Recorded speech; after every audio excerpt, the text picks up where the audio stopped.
साल सन 2005। जग्गा एक बहुत ही अच्छा ट्रक ड्राइवर बन चुका था। उसने काफ़ी सालों तक अपने उस्ताद के साथ रहकर ट्रक ड्राइविंग सीखी थी और इसीलिए उसके मालिक ने अब जग्गा को अलग से ट्रक की जिम्मेदारी सौंप दी थी और उसकी ड्यूटी लगा दी थी हरिद्वार से लेकर बिहार तक की। और जग्गा इस रूट पर जाने के लिए बहुत ही ज़्यादा एक्साइटेड था, क्योंकि जग्गा ने अपने उस्ताद से और कई सारे ट्रक ड्राइवर से उस रूट के बारे में काफ़ी बातें सुनी थी। और सबसे ज़्यादा डरावनी बात तो ये उसने सुनी थी कि वहाँ पर NH-34 पर एक ढाबा मौजूद है जो दिन के वक्त तो गायब हो जाता है, लेकिन रात के वक्त वो वहाँ पर अपने आप आ जाता है। और जो कोई भी उस ढाबे पर खाना खाता है उसके बाद वो हमेशा के लिए गायब हो जाता है और उसका पता कोई नहीं लगा पाता। जब वह अपने उस्ताद के साथ रहता था तो ऐसी कई सारी बातें वह सुना करता था और उसके मन में कई सारे सवाल आते थे कि आखिर ये सारी बातें सच है भी या फिर नहीं। लेकिन अब उस रूट पर ड्यूटी लगने के बाद जग्गा के पास बहुत अच्छा मौका था इस बात को जानने का कि ये सारी बातें सच है या फिर सिर्फ किस्से और कहानियाँ। उसके बाद जब पहली ड्यूटी उसकी लगी तब जग्गा निकल गया अपने माल को ट्रक में लोड करवाकर। उसके बाद जैसा कि सभी ट्रक ड्राइवर्स बताते थे, NH-34 तक तो सब कुछ ठीक रहा। NH-34 पर रेडियो पर गाने सुनते सुनते जग्गा ट्रक ड्राइव कर रहा था और बीड़ी पी रहा था। बीड़ी पीते पीते तभी अचानक से उसकी नज़र उस सुनसान रास्ते पर एक बूढ़े व्यक्ति पर गई और वो बूढ़ा व्यक्ति बार बार हाथ दिखाकर ट्रक रोकने की कोशिश कर रहा था। उसके बाद ना चाहते हुए भी जग्गा ने ट्रक रोक दिया, ये सोचकर कि हो सकता है वह बूढ़ा आदमी किसी परेशानी में हो। उसके बाद जैसे ही उसने ट्रक रोका तो वो जो बूढ़ा व्यक्ति था उसने उस जग्गा के पास आकर जग्गा की आंखों में देखना शुरू कर दिया। और उसके बाद जग्गा ने कहा, क्या हुआ, ऐसे क्या देख रहे हो बाबा, कुछ काम था क्या, ट्रक क्यों रुकवाया? उसके बाद वो जो बूढ़ा आदमी था वो जग्गा को 1 मिनट तक घूरता रहा और उस बूढ़े आदमी ने कहा, वहाँ पर मत रुकना और वहाँ का खाना भूल कर भी मत खाना वरना मारे जाओगे। और ये बोलकर वो जो बूढ़ा व्यक्ति था वो पागलों की तरह हंसने लगा और हंसते हंसते वो जग्गा के सामने ही धुआं बन गया और धुआं बनकर हवा में उड़ गया। और ये सब जग्गा की आंखों के सामने हुआ था। ये नज़ारा देखने के बाद जग्गा के हाथों से जो बीड़ी थी वो छूटकर सीधा उसके पैंट पर गिर गई और पैंट जो थी वो जल गई और उसका पैर भी जल गया।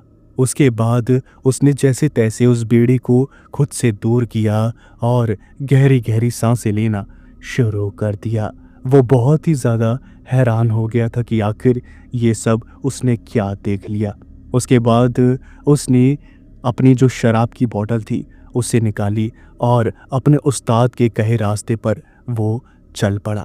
उसका उस्ताद भी 1 नंबर का शराबी था। बिना रात को शराब पिए वो ट्रक चलाता ही नहीं था और अपने उस्ताद के साथ रह रहकर ये आदत जो थी वो उसने भी यानी कि जग्गा ने भी पाल ली थी।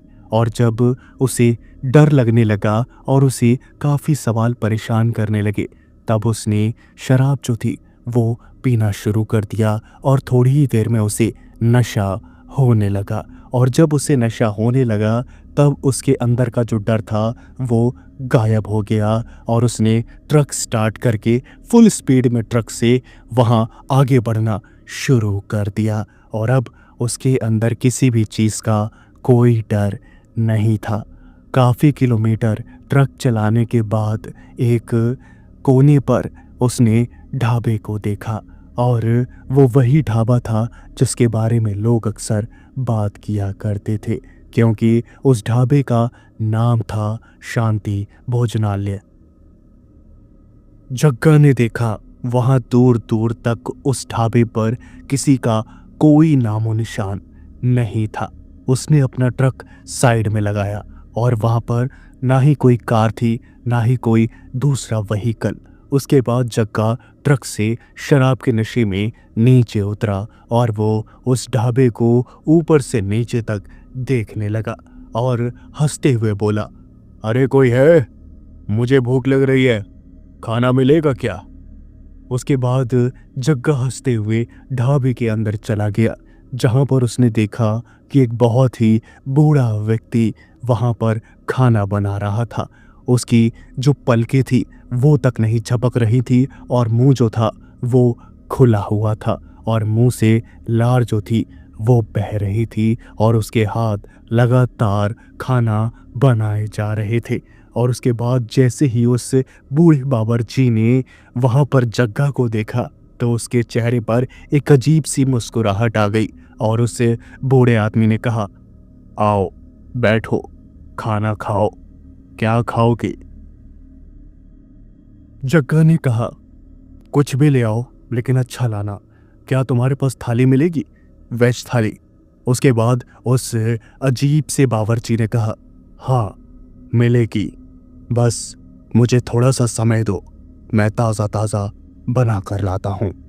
और उसके बाद उस बूढ़े बावर्ची ने, जिसके मुंह से लार टपक रही थी, उसने अपनी आंखों से इशारा करते हुए सामने पड़ी हुई चारपाई पे बैठने का इशारा किया। और उसके बाद जग्गा वैसे भी नशे में था, इसलिए उसे कुछ भी फर्क नहीं पड़ रहा था। वह बहुत ही ज़्यादा बहादुर बना हुआ था। उसके बाद वो उस खाट पर बैठ गया और वहाँ पर एक बूढ़ी औरत आई जो उस जग्गा को देख रही थी और ढाबे के बाहर झाड़ू मार रही थी। उसके बाद जग्गा ने पूछा, अरे अम्मा, इतनी रात में झाड़ू कौन मारता है? क्या आपको पता नहीं रात में झाड़ू नहीं मारते? उसके बाद उस बूढ़ी औरत ने कहा, बेटा, हम दिन में यहाँ रहते ही नहीं, हम रात में रहते हैं और जब हम रहेंगे तभी तो साफ सफाई करेंगे। और ये कहकर वो बूढ़ी औरत अंदर की ओर चली गई।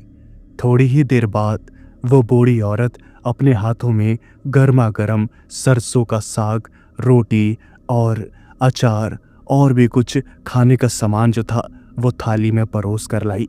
और वो जो खाना था वो दिखने में बहुत ही ज़्यादा स्वादिष्ट लग रहा था।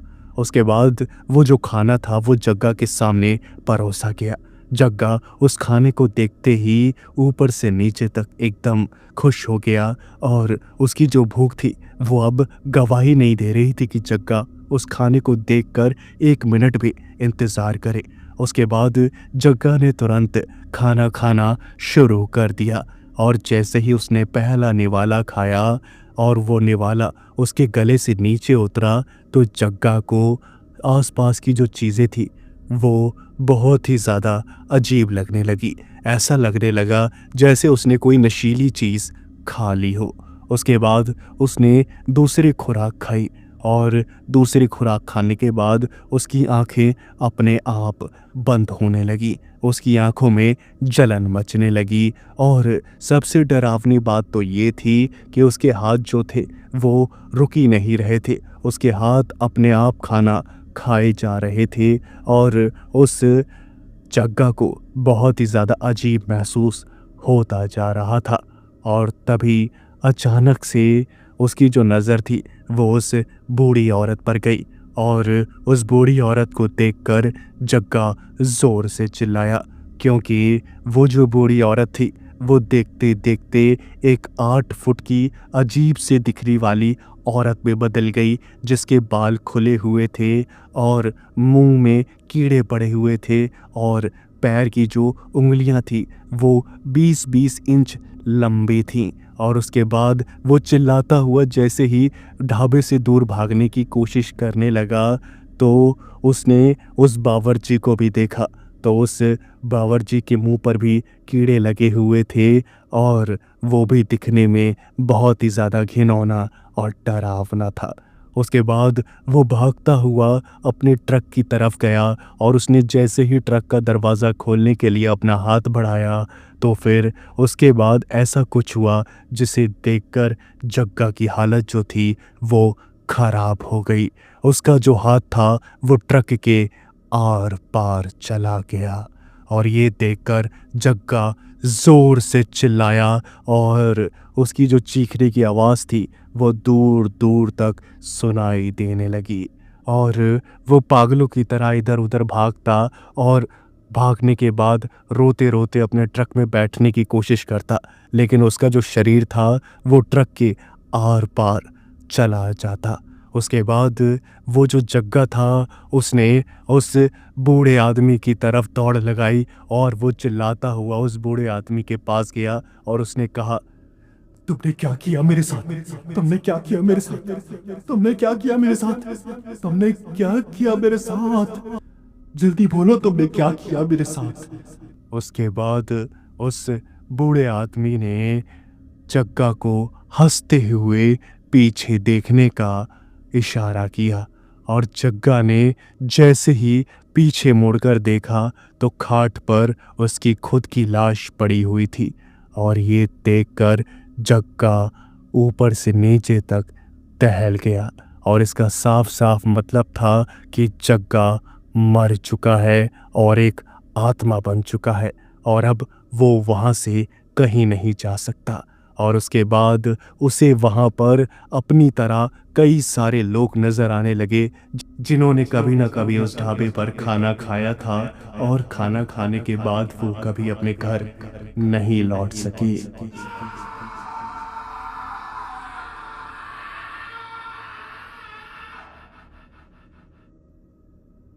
राजस्थान और गुजरात की सीमा के आसपास ट्रक ड्राइवर्स में एक बहुत ही अजीब अफवाह जो थी वो आग की तरह फैल रही थी और वो अफवाह ये थी कि NH8 पर एक बहुत ही खतरनाक ढाबा है जहाँ पर जो कोई भी जाता है वो कभी वापस नहीं आता।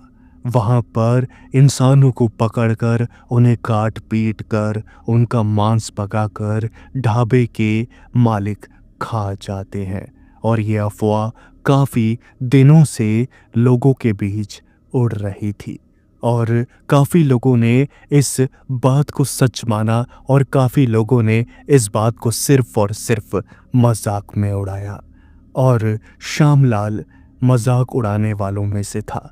श्यामलाल एक नास्तिक था जिसे ना ही भगवान पर भरोसा था ना ही भूत प्रेतों पर, इसलिए वो इन सभी चीज़ों पर बिल्कुल भी यकीन नहीं करता था और उसे ये सारी बातें सुनकर सिर्फ और सिर्फ हंसी आती थी और वो ये सोचता था कि ये बाकी के ट्रक ड्राइवर्स कितने ज़्यादा अनपढ़, गंवार और अंधविश्वासी हैं।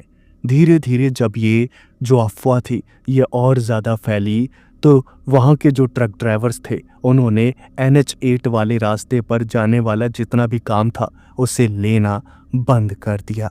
उसके बाद श्यामलाल को लगा कि क्यों ना इस मौके का फ़ायदा उठाया जाए और जब सभी ड्राइवर्स ने NH8 से होकर जाने से मना कर दिया तब सारा जो काम था वो श्यामलाल ने अपने हाथों में लेना शुरू कर दिया और बदले में ज़्यादा पैसों की डिमांड करी। और अब जो कंपनीज थी, जितने भी लोग थे जिन्हें अपना सामान उसी रास्ते से कहीं पहुंचाना होता था तो वो सिर्फ और सिर्फ श्यामलाल के पास ही जा सकते थे। उसके बाद श्यामलाल का जो काम था वो बहुत ही ज़्यादा तेज़ी से बढ़ने लगा। उसने एक के बाद एक काम जो था वो अपने हाथ में ले लिया और पैसे उठाने शुरू कर दिए। पैसे उठाने के बाद उसने 2-3 बार उस रास्ते से चक्कर भी मारे और उसने सामान को डिलीवर भी किया और काफ़ी ज़्यादा पैसा भी कमाया। उसके बाद जब उसे 2-3 बार में कुछ नहीं महसूस हुआ, उसे कुछ नहीं वहाँ पर मिला, तब उसका जो विश्वास था वो और भी ज़्यादा बढ़ गया और अब उसे लगता था कि उससे ज़्यादा समझदार तो कोई है ही नहीं। एक रात उसे फिर से उसी रास्ते से होकर जाने का काम मिला था। वो अपना ट्रक चलाता हुआ आगे बढ़ रहा था और उसका जो ट्रक का रेडियो था वो बहुत ही ज़्यादा खराब साउंड कर रहा था, इसलिए उसने अपना रेडियो बंद कर दिया था। और उसके पास एक छोटा सा कीपैड फ़ोन था जिसके अंदर वो गाना बजाता हुआ और गुनगुनाता हुआ आगे की ओर बढ़ रहा था। उसके एक हाथ में बीड़ी थी और वो बीड़ी पीता हुआ आगे की ओर जा रहा था। तभी धीरे धीरे जैसे जैसे समय बीतता गया वैसे वैसे रात और भी ज़्यादा घनी और अंधेरी होती गई। उसके बाद जो श्यामलाल था उसे बहुत ही ज़्यादा भूख लगना शुरू हो गया और उसे रास्ते में कोई ढाबा मिल भी नहीं रहा था। उसने काफ़ी घंटों तक ट्रक ड्राइवरिंग करी और बहुत ही मुश्किल से NH8 के एक सुनसान रास्ते पर उसने एक लाइट जो थी वो जलती हुई देखी। और जब उसने अपनी आँखों को एकदम पैनी करके उस लाइट की तरफ देखा तो वहाँ पर एक साइन बोर्ड लगा हुआ था और उस साइन बोर्ड पर लिखा था घर जैसा खाना 24 घंटे। और इस साइन बोर्ड को देखकर वो पागल सा हो गया। उसने अपना ट्रक जो था वो तुरंत उस ढाबे की ओर यानी कि उस साइन बोर्ड की ओर मोड़ दिया और कुछ ही देर में वो फुल स्पीड में ट्रक चलाता हुआ वहाँ पर पहुँच गया। उसने वहाँ पर देखा तो वहाँ और कोई भी नहीं था और ये देखकर वो और भी ज़्यादा खुश हो गया कि चलो वो भीड़ भाड़ से बच गया और अब वो शांति से अकेले बैठकर खाना खा सकता है। उसके बाद उसने अपना ट्रक जो था वो वहीं साइड पर लगा दिया और नीचे उतरा। उसने एक ताज़ी सांस ली और इधर उधर देखने लगा। उसके बाद वो जो श्यामलाल था उसने उस ढाबे को अच्छी तरह से देखा तो वो जो ढाबा था उसकी जो छत थी वो लाल कलर की थी और वही साइन बोर्ड जो था वो चमक रहा था। उसके बाद जैसे ही वो उस ढाबे के अंदर गया तो वहाँ पर उसे नॉनवेज पकने की बहुत तेज़ सुगंध जो थी वो आने लगी। और जब उसे बहुत तेज़ सुगंध आने लगी तब उसके पेट में गुड़गुड़ होने लगी। उसने वहाँ पर देखा तो ढेर सारी कुर्सियाँ लगी हुई थीं और सारी कुर्सियाँ जो थी वो खाली थी। उसके बाद उसने वहाँ पर एक काउंटर देखा जहाँ पर एक बहुत ही अजीब सा आदमी बैठा हुआ था। उसकी उम्र लगभग 40 साल की होगी और उसके सर पर गिनती के 3 से 4 ही बाल होंगे और उसका जो चेहरा था वो थोड़ा थोड़ा झुलसा हुआ नज़र आ रहा था और साथ ही साथ वो जो अजीब सा आदमी था उसके हाव भाव भी ठीक नहीं लग रहे थे। लेकिन अब श्यामलाल को तो खाने से मतलब था तो उस काउंटर पे बैठे हुए आदमी से क्या ही लेना देना था। इसलिए श्यामलाल तुरंत काउंटर पर पहुंचा और मेन्यू देखने लगा। उसके बाद जब उसने मेन्यू पढ़ा तब वो एकदम हैरान हो गया क्योंकि सारी जो आइटम्स थी वो नॉनवेज थी और श्यामलाल को नॉनवेज खाना बहुत ही ज़्यादा पसंद था। उसके बाद वो जो श्यामलाल था उसने उस आदमी से कहा कि उसे बटर चिकन खाना है और साथ ही साथ नान खाना है और बाकी का ऑर्डर वो बाद में देगा। उसके बाद ये ऑर्डर देकर वो श्यामलाल वहीं पास पर मौजूद एक कुर्सी पर बैठ गया और टेबल पर खाने का इंतज़ार करने लगा। उसके बाद थोड़ी ही देर में वहाँ पर खाना जो था वो आ गया।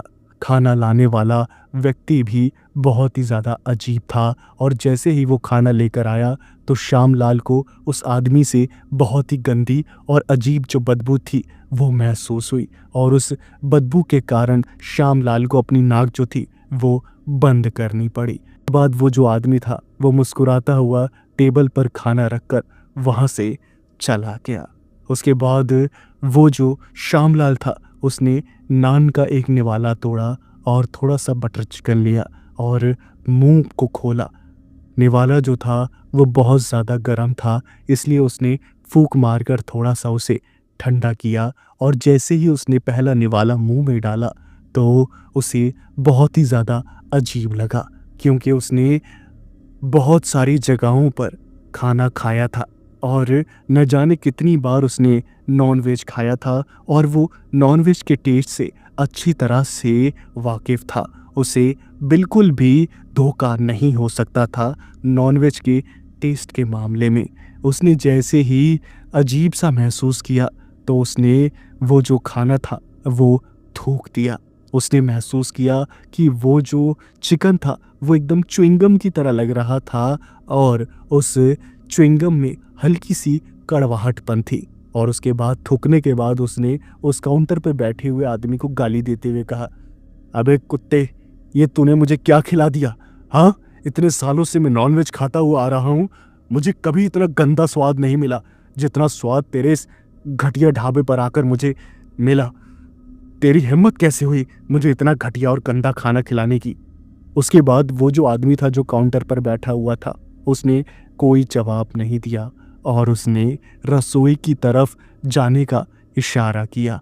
और वो जो श्यामलाल था उसने गाली देते हुए बावर्ची को बुलाया, किस कुत्ते बावर्ची ने ये बनाया है? मुझे उससे मिलना है। किस कुत्ते बावर्ची ने बनाया है? मुझे मिलना है। उसके बाद श्यामलाल गुस्से से तिलमिलाता हुआ उस ढाबे की रसोई की तरफ गया और जैसे ही वो रसोई की तरफ गया और उसने रसोई के अंदर का नज़ारा देखा तो उसने अपनी पैंट में ही पेशाब कर दिया। उसने देखा कि उस रसोई में बड़े बड़े भगोने और बर्तन पड़े हुए थे और उन बर्तनों में इंसानी मांस जो था वो पक रहा था और उसकी जो स्मेल थी वो बहुत ही ज़्यादा गंदी और भयानक थी। उसके बाद श्यामलाल ने वहाँ से भागने की कोशिश करी और वो समझ गया कि जो कुछ भी उसने अफवाहें सुनी थी वो सारी अफवाहें सच थीं। और जैसे ही उसने भागने की कोशिश करी तो पीछे से एक आदमी ने श्यामलाल की गर्दन पर एक कुल्हाड़ी मारकर श्यामलाल की जो गर्दन थी वो धड़ से अलग कर दी और श्यामलाल के खून से वो जो ढाबे का काउंटर था वो पूरा सन गया और श्यामलाल का कटा हुआ सर और उसका धड़ वो आदमी रसोई के अंदर लेकर चला गया। उसके बाद उस आदमी ने श्यामलाल के सारे कपड़े उतार दिए और उसके शरीर पर मौजूद सारे बालों को उखाड़ दिया और उसे एक बहुत ही बड़े भगोने में जिसमें पानी उबल रहा था उसमें फेंक दिया और ऊपर से नमक डालकर उसने उस भगोने को एक बहुत ही बड़े प्लेट से बंद कर दिया। और इसी के साथ श्यामलाल के जीवन का अंत यहीं हो गया।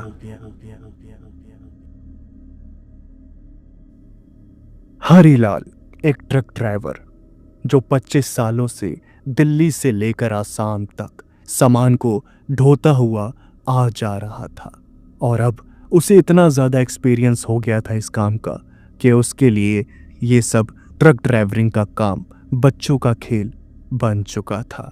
वो किसी भी चीज़ से डरा नहीं करता था, ना ही चोरों से, ना ही डकैतों से, ना ही पुलिस से और ना ही भूत प्रेतों से। इतने सालों में उसने काफ़ी चीज़ों का सामना किया था, चोरों का भी, डकैतों का भी और कई बार तो कुछ गलत पुलिस वालों के चक्कर में भी वो पड़ गया था। लेकिन कहते हैं ना, जब इंसान सभी समस्याओं का सामना कर लेता है तब उसे कोई भी समस्या डरा नहीं पाती। लेकिन एक जो समस्या थी वो अभी तक उस हरीराम के साथ नहीं हुई थी और वो समस्या थी भूत प्रेत की समस्या। वो असम की ओर अपना ट्रक लेकर जा रहा था। रात का समय था और तकरीबन 12 बज गए थे। अब हरीराम का एक ही शौक था और वो शौक ये था कि वो पुराने गाने सुनता रहता था। उसने एक पुराना सा रेडियो खरीद रखा था और उसमें पुराने गाने सुनता हुआ वो अपना ट्रक चलाता रहता था। एक सुनसान रास्ते से होते हुए जब वो जा रहा था तभी अचानक से उसका जो रेडियो था वो अजीब सी आवाज़ करने लगा।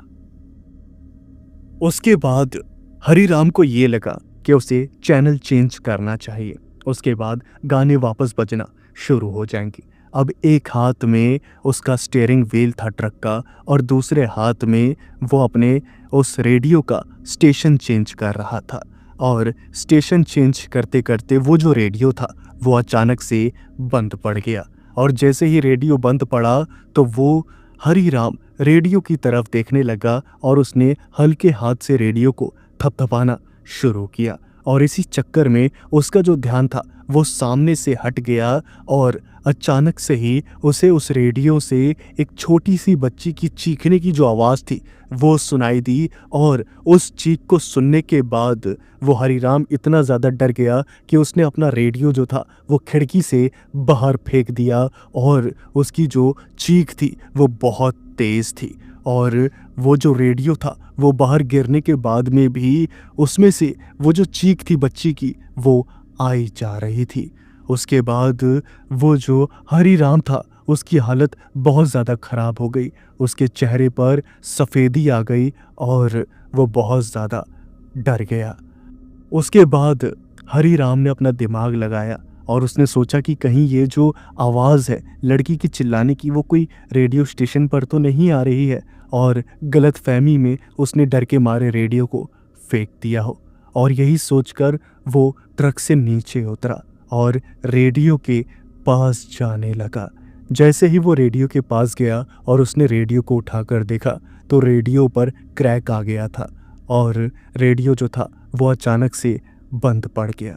जैसे ही रेडियो बंद पड़ा तो हरीराम को बहुत ही ज़्यादा बुरा लगा, क्योंकि वो रेडियो काफ़ी सालों से उसके साथ था और वो उसी से गाने सुनता हुआ अपनी ट्रक ड्राइवरिंग करता था। उसे गाने सुनने का बहुत ही ज़्यादा शौक़ था और अब उसे लग रहा था कि आखिर वो गाने किस पर सुनेगा और उसका रास्ता कैसे कटेगा। और उदास मन लेकर वो उस रेडियो को लेकर वापस ट्रक के पास जाने लगा। और जब वो ट्रक के पास वापस उस रेडियो को लेकर जा रहा था तभी ट्रक के पास आते ही उस रेडियो में फिर से अजीब सी आवाज़ जो थी वो आने लगी। और वो जो आवाज़ थी वो बहुत ही ज़्यादा धीमी थी। और जब उस हरीराम ने रेडियो को पास लाकर अपने कान के पास लाकर उस आवाज़ को सुनने की कोशिश करी तो उस रेडियो से जो आवाज़ आ रही थी उसे सुनकर वो जो हरीराम था उसने अपनी पैंट में ही पेशाब कर दिया। और उस रेडियो से आवाज़ आ रही थी, मुझे बचाओ अंकल, मुझे वो मार देगा। और ये सुनते ही वो जो हरीराम था उसने काफ़ी बार अपना जो रेडियो था उसे पटक दिया ताकि वो जो आवाज़ थी वो आना बंद हो जाए। काफ़ी बार उसने रेडियो को पटका तो रेडियो के जो थे वो टुकड़े टुकड़े हो गए, लेकिन वो जो आवाज़ थी वो आना बंद नहीं हुई। और रेडियो के टूटने के बाद उस टूटे हुए रेडियो में से ही एक छोटी बच्ची के हंसने की जो आवाज़ थी वो आने लगी। और हरीराम इतना ज़्यादा डर गया कि उसके बाद उसने कुछ भी नहीं सोचा और वो ट्रक में बैठकर ट्रक को स्टार्ट करके तुरंत आगे की ओर बढ़ गया। और जैसे ही वो ट्रक चलाता हुआ आगे बढ़ रहा था वैसे वैसे उसके कानों में उसी छोटी बच्ची की चिल्लाने की आवाज़ आ रही थी और साथ ही साथ वो जो वॉइस नोट था कि अंकल मुझे बचाओ, वो मुझे मार देगा, ये भी उसे सुनाई दे रहा था। हरीराम इतना ज़्यादा डर गया कि उसने उस रेडियो को छोड़कर वहीं से ट्रक को स्टार्ट किया और आगे की ओर बढ़ गया। उसके कानों में बार बार उसी छोटी बच्ची की जो चीखने की आवाज़ थी वही सुनाई दे रही थी और रेडियो टूटने के बाद जो वॉइस नोट प्ले हुआ था कि अंकल मुझे बचाओ, वो मुझे मार देगा, वो भी बार बार हरीराम के दिमाग में गूंज रहा था। और हरीराम का जो पूरा शरीर था वो पसीने से भीग गया था और उसने अपनी पैंट में भी पेशाब कर दिया था, जिसके कारण उसकी जो ड्राइविंग सीट थी वो भी पूरी तरह से गीली हो गई थी। और तभी अचानक से हरीराम को ऐसा महसूस हुआ जैसे ट्रक के टायरों में कुछ गड़बड़ है। अब 25 सालों से वो ट्रक चला रहा था तो उसे इतना ज़्यादा एक्सपीरियंस हो गया था कि ट्रक में छोटी सी भी गड़बड़ होती थी तो उसे तुरंत पता चल जाता था। इसलिए उसे ट्रक के टायरों में गड़बड़ है इसका भी पता चल गया। और थोड़ी ही देर बाद उसने ट्रक को रोका, क्योंकि उसे पता था कि ऐसी छोटी मोटी दिक्कतें बहुत ही ज़्यादा भयानक परिणाम ला सकती हैं। इसलिए ट्रक को एक साइड पर लगाकर बहुत ही मुश्किल से डरकर उसने ट्रक से नीचे कदम रखा और वो टायरों को चेक करने लगा। और जैसे ही उसने टायरों को चेक करना शुरू किया तो उसकी जो हालत थी वो खराब हो गई, और उसने देखा कि उस ट्रक के टायर में एक छोटी बच्ची की लाश जो थी वो चिपकी हुई थी, और वो लाश पूरी तरह से चपटी हो गई थी। और उस छोटी सी बच्ची की लाश को देखकर वो जो हरीराम था वो चीखता हुआ वहां से ट्रक से दूर भागने लगा। और तभी वो जो उस छोटी बच्ची की लाश थी उस ट्रक के टायर पर चिपकी हुई, उसने अपनी आंखें खोल ली, और उसकी जो आंखें थी वो पूरी खून से भरी हुई थी। और उसके बाद वो जो छोटी बच्ची की लाश थी वो ट्रक के टायर से निकलकर हरीराम की तरफ अपने कदम बढ़ाने लगी और जोर जोर से हंसने लगी। उसके बाद उस आत्मा ने, उस छोटी बच्ची की आत्मा ने हरीराम को उसी रात मौत के घाट उतार दिया। अगले दिन, अगली सुबह हरीराम का जो ट्रक था वो उसी रास्ते पर लावारिस पाया गया, और हरीराम की जो लाश थी वो उस ट्रक से कई 100 मीटर दूर एक जंगल में बरामद हुई। काफ़ी लोग यही मानते हैं कि हरीराम की मौत का कारण उसी छोटी बच्ची की आत्मा थी, जिसे काफ़ी सालों पहले एक ट्रक जो था वो कुचल कर चला गया था, और उस बच्ची को इसलिए ट्रक से और ट्रक ड्राइवर से बहुत ही ज़्यादा नफरत थी। और जो कोई भी ट्रक उस छोटी बच्ची की आत्मा के सामने से गुजरता था वो छोटी बच्ची उस ट्रक को नहीं छोड़ती थी, और ना ही उस ट्रक ड्राइवर को।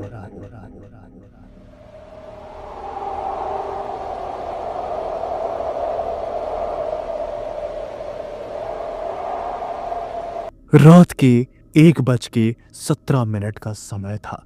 हरिद्वार में एक पुराना ट्रक चलता हुआ आगे बढ़ रहा था, और उस ट्रक में बैठा हुआ था उस ट्रक का ड्राइवर गगन सिंह। पहली बार वो बहुत ही ज़्यादा परेशान था, क्योंकि तबीयत खराब होने की वजह से वो बहुत ही पीछे चल रहा था। उसे सामान जो था वो कल सुबह तक डिलीवर करना था, लेकिन डिस्टेंस जो था वो अभी बहुत ही ज़्यादा था। दिन के समय ट्रैफिक ने उसे काफ़ी ज़्यादा परेशान किया था, और वो अपनी ख़राब तबीयत के कारण भी ट्रक को ठीक से चला नहीं पा रहा था। हरिद्वार के एक शॉर्टकट रास्ते से होते हुए वो आगे की ओर बढ़ रहा था, और बहुत ही ज़्यादा परेशान हो रहा था। यही सोच रहा था कि अगर उसने समय पर सामान को डिलीवर नहीं किया तब उसका मालिक उसे बहुत ही ज़्यादा खरी खोटी सुनाएगा। उसके बाद उसे वहाँ पर टॉयलेट करने की ज़रूरत महसूस हुई, और उसने आसपास देखा तो आसपास सिर्फ और सिर्फ एक सामने की ओर जाता हुआ कच्चा रास्ता था, और अगल बगल झाड़ियाँ वगैरह, और इससे ज़्यादा वहाँ कुछ भी नहीं था। उसके बाद थोड़ी देर उसने वहाँ पर रोकने की कोशिश करी, ये सोचकर कि रास्ते में कोई अच्छी जगह मिल जाए जहाँ पर वो हल्का हो पाए, क्योंकि वहाँ पर ट्रक रोक कर हल्का होना उसे ठीक नहीं लग रहा था। लेकिन काफ़ी देर इंतज़ार करने के बाद में भी जब उसने कोई अच्छी जगह नहीं पाई तब उसने सोचा कि चलो यहीं कहीं हल्के हो लेते हैं। उसके बाद गगन सिंह ने एक जगह पर ट्रक को रोका और सीटी बजाता हुआ नीचे उतरा, और एक कोने की झाड़ी में जाकर वो अपना हल्का होने लगा। वो बस आसपास देख रहा था, और 1 मिनट में उसने अपना काम खत्म कर दिया। उसके बाद जैसे ही वो ट्रक की तरफ वापस बढ़ा तो उसने एक अजीब सी चीज़ नोटिस करी। उसने देखा कि वहाँ उसके ट्रक के पास कीचड़ के पैरों के निशान थे। ऐसा लग रहा था जैसे कीचड़ से सने हुए पैर उसके ट्रक के पास आए थे। उसके बाद उसने उन पैरों का पीछा किया तो वो जो पैरों के निशान थे वो उन्हीं झाड़ियों के पीछे से आ रहे थे और ट्रक के पास जाकर खत्म हो जा रहे थे। ये देखकर उसे काफ़ी ज़्यादा अजीब लगा, और उसके बाद उसने ट्रक के अंदर झांक कर देखा तो उसकी हालत जो थी वो खराब हो गई। उसने देखा कि ट्रक के अंदर एक आदमी जो था वो बैठा हुआ था और उसका पूरा चेहरा नीला पड़ा हुआ था। उस आदमी को देखकर गगन ने कहा, ए भाई, कौन हो तुम और मेरे ट्रक में ऐसे कैसे बैठ गए? ओह, सुनाई दे रहा है कि नहीं? गगन ने आवाज दी, लेकिन वो जो आदमी था वो बिना कुछ बोले ट्रक के अंदर बैठा रहा। और उसके बाद गगन ने 3-4 बार जब आवाज लगाई और उसने कोई भी जवाब नहीं दिया, तब गगन ने गालियां देना शुरू कर दिया। उसके बाद वो ट्रक में चढ़ा और उस आदमी को जबरदस्ती उठाने के लिए उसने उस आदमी का हाथ पकड़ने की कोशिश करी। लेकिन जैसे ही उसने हाथ पकड़ने की कोशिश करी तो उसका जो हाथ था वो उस आदमी के आर पार चला गया। और ये देखते ही गगन जो था वो ऊपर से नीचे तक कांप गया। उसके बाद वो जो आदमी था जो अंदर ट्रक के बैठा हुआ था, उसने गगन की तरफ देखकर एक बहुत ही डरावनी मुस्कुराहट दी। और उस मुस्कुराहट को देखकर गगन जो था वो चीख पड़ा और वहाँ से भागता हुआ आगे की ओर निकल गया। उसके बाद उसका जो गला था वो बहुत तेज दर्द करने लगा, लेकिन अब वो अपने ट्रक को ऐसे लावारिस तो नहीं छोड़ सकता था, इसलिए थोड़ी दूर जाकर उसे वापस आना ही पड़ता। इसलिए वो बस भगवान का नाम लेते लेते ट्रक के पास वापस आ गया। और उसने जब ट्रक के आसपास देखा तो ना ही वहाँ पर कोई पैरों के निशान थे और ना ही ट्रक में कोई बैठा हुआ था। और ये देखकर गगन ने चैन की सांस ली और उसने सोचा कि अगर वो आत्मा, वो जो कुछ भी भूत प्रेत है, वो वापस आ गया तो बहुत ही ज़्यादा प्रॉब्लम हो जाएगी। इसलिए इससे अच्छा तुरंत ट्रक में बैठकर ट्रक को स्टार्ट करके यहाँ से निकलना ही होगा। उसके बाद गगन ने तुरंत ट्रक को स्टार्ट किया और ट्रक को स्टार्ट करके वो वहाँ से निकल गया। उसके बाद वो ड्राइविंग करता हुआ आगे की ओर बढ़ रहा था और आगे का जो रास्ता था वो और भी ज़्यादा खराब और गंदा होने लगा। उसने देखा कि आगे का जो रास्ता था वो एकदम कीचड़ से सना हुआ था और वो कीचड़ कोई आम कीचड़ नहीं था। अगर ट्रक के टायर उसमें फंस जाते तो बहुत ही बड़ी मुसीबत हो जाती। उसके बाद उसने भगवान का नाम लेकर जैसे तैसे ट्रक को उस कीचड़ वाले रास्ते पर उतार दिया और कीचड़ जो था वो दूर दूर तक उड़ने लगा। उस कीचड़ के कारण ट्रक ड्राइव करने में बहुत ही ज़्यादा मुश्किल का सामना गगन को करना पड़ रहा था, लेकिन फिर भी उसने बहुत मेहनत के बाद वो जो कीचड़ वाला रास्ता था वो बस पार कर ही लिया था। तभी वही हुआ जिसका डर था। उस ट्रक का जो टायर था वो एक गड्ढे में घुस गया और वो जो ट्रक था सिर्फ अपना जोर लगाता रह गया और ट्रक बाहर निकल ही नहीं रहा था। उसके बाद गगन जो था वो बहुत ही ज़्यादा घबरा गया कि अगर ये जो ट्रक का टायर है ये सही समय पर नहीं निकला तब माल जो है वो पक्का लेट हो जाएगा। उसके बाद उसने नीचे उतरकर देखा तो पूरे टायर पर और ट्रक पर कीचड़ ही कीचड़ लग गया था। और उसके बाद उसने मुआयना किया कि आखिर वो कैसे टायर को बाहर निकाल सकता है। और जब उसने पूरा मुआयना कर लिया, ट्रक को चारों तरफ से घूम कर देख लिया, तब वो वापस ड्राइविंग सीट पर आया और वो वापस उस टायर को बाहर निकालने की कोशिश करने लगा। वो अपनी पूरी स्किल्स का इस्तेमाल कर रहा था और तभी उसने एक आवाज़ सुनी और वो जो आवाज़ थी वो ट्रक के रेडियो से आ रही थी। और जैसे ही उस गगन ने उस रेडियो में से आ रही आवाज़ को सुनने की कोशिश करी तो गगन के हाथ पैर फूल गए। उस रेडियो में से आवाज़ आई, जाग जा, जाग जा, जाग जा, जाग जा।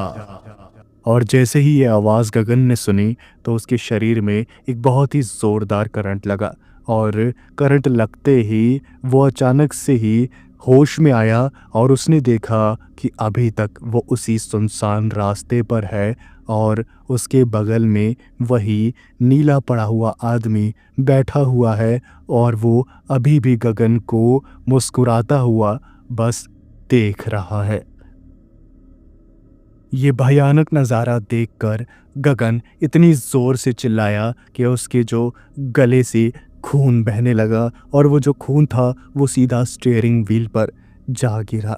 उसके बाद वो जो नीला पड़ा हुआ आदमी था, उसने मुस्कुराते हुए गगन के बाल पकड़े और स्टीयरिंग व्हील पर उसने 3-4 बार बहुत ज़ोर-ज़ोर से गगन का सर मारा, जिसके कारण गगन का जो सर था वो फट गया और उसके अंदर से जो भेजा था वो बाहर आ गया और ट्रक के शीशे पर बस खून ही खून फैल गया।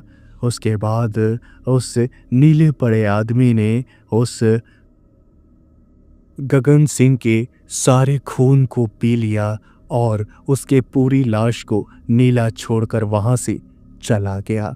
अगले दिन वहाँ पर पुलिस आई और पुलिस वालों ने जब गगन की लाश देखी तो उन्हें भी उल्टियाँ आने लगी और उसके बाद कोई भी सुराग ना मिलने के कारण उस केस को हमेशा के लिए बंद कर दिया गया। लेकिन कहते हैं कि उस मौत के बाद गगन को शांति नहीं मिली और अब गगन की आत्मा भी उसी शॉर्टकट वाले रास्ते पर घूमती है।